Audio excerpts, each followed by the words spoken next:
When Steve Spryer began donating blood 40 years ago, he went about it the traditional way, rolling up his sleeve and filling up a bag with 1 pint of whole blood.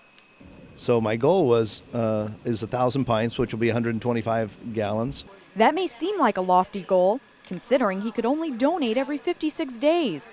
But as time went by, the blood donation process evolved, and Steve's goal became much more attainable. And to patients, he became a hero. The new way of giving blood is the automated way, and it uses a process that we refer to as apheresis. Whole blood is made up of plasma, platelets, red blood cells, and white blood cells. When you donate a unit of whole blood, the components are separated in a lab and broken down into 3 smaller units. Donating apheresis, on the other hand, allows the components to be separated at the point of donation. That means a donor can give an entire unit of platelets or 2 units of red blood cells in a single sitting. So what the process is removing a volume of blood, taking it into a merry-go-round, a spinning centrifuge, separating the blood elements, keeping those elements that I want to harvest in large volume, and returning the elements that I don't need back to the donor, all in one sequence. The amount taken depends on the donor's size, weight, and platelet count. I can target 2 units of red blood cells, and that's all I'm going to take from you. I'm not going to take any plasma. I'm not going to take any red blood cells. Plasma or platelets. All I'm going to take is 2 units of red blood cells.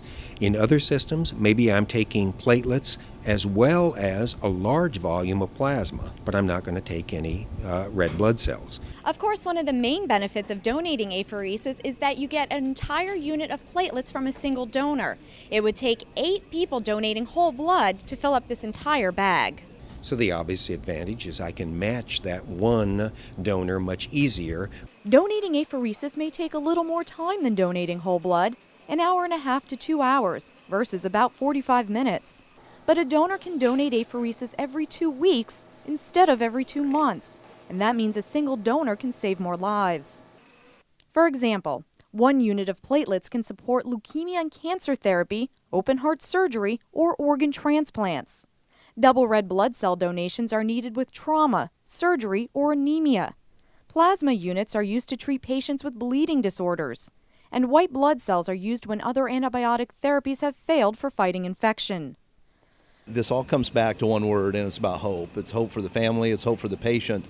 Steve donates apheresis, which allows him to give platelets every 2 weeks. For me, it's just about helping and giving hope. But there is that selfish motive that when I leave, I feel pretty good. You know, I'm not independently wealthy. I can't write the $1 million check to some cancer, research foundation, but I certainly can give blood and products on a frequent basis that will do as much good. Steve recently became a 124-gallon donor and achieved superhero status. Though he only has 1 more gallon to go, he says he will continue donating for as long as he is eligible. I'm Nancy Gay for Florida's Blood Centers, where local heroes are saving lives.